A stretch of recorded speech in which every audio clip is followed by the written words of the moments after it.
Hi there, my name is Ruth and welcome to today's video. I hope you're doing well.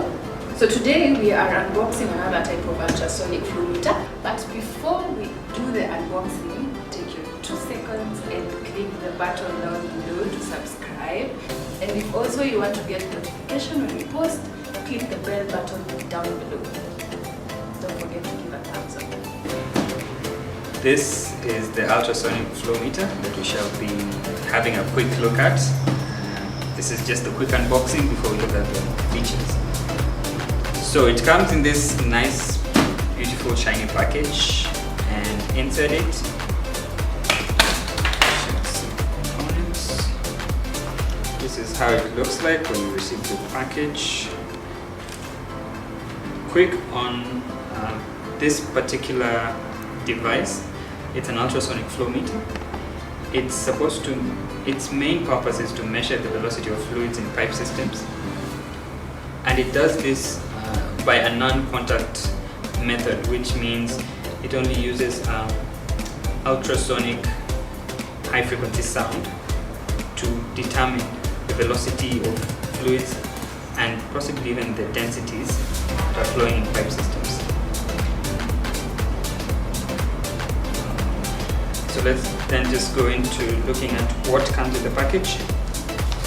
Obviously, top of it all is the user manual, as well as this service card. It's the user manual. It has all the quick instructions, as well as more detailed ones on how to set up the device.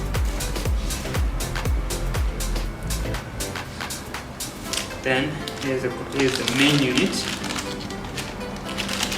This is the flow meter itself.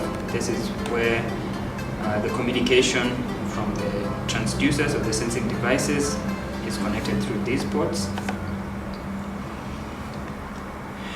Briefly, this is just how the meter looks like. So it can show you different components, flows, as well as other parameters.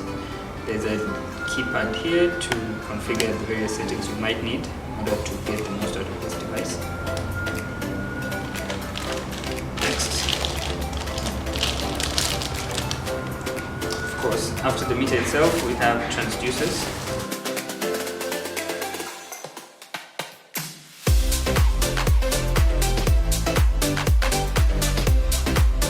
Multi-type transducer. Here are the slightly larger ones.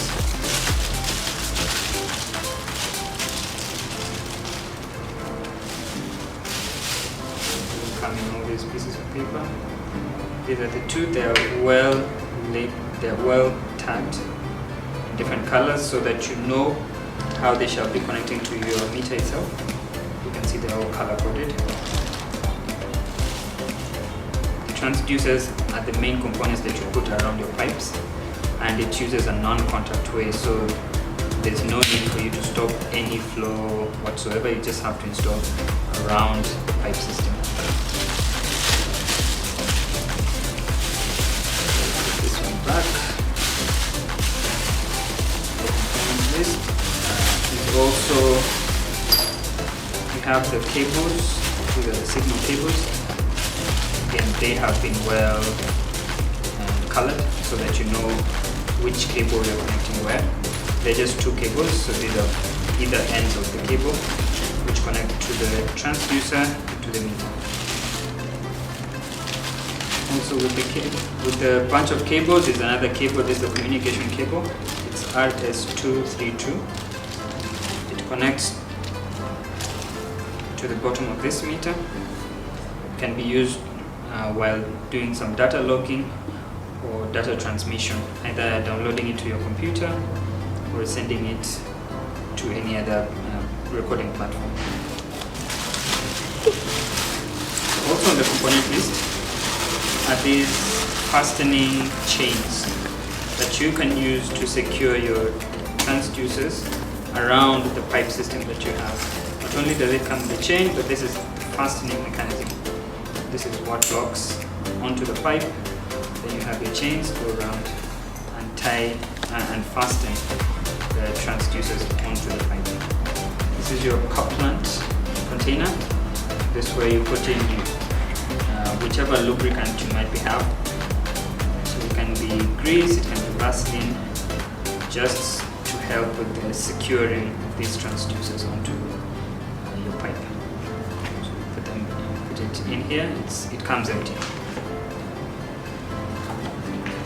There is a measuring tape in case you need to take any dimensions while on site, either the pipes or the distances.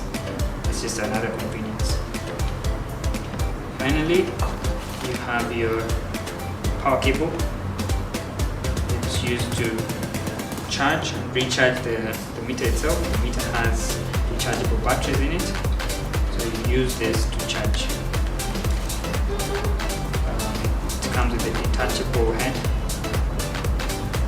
so that it can adapt to the bottom of this main device. Right, so that will sum it up for a quick unboxing.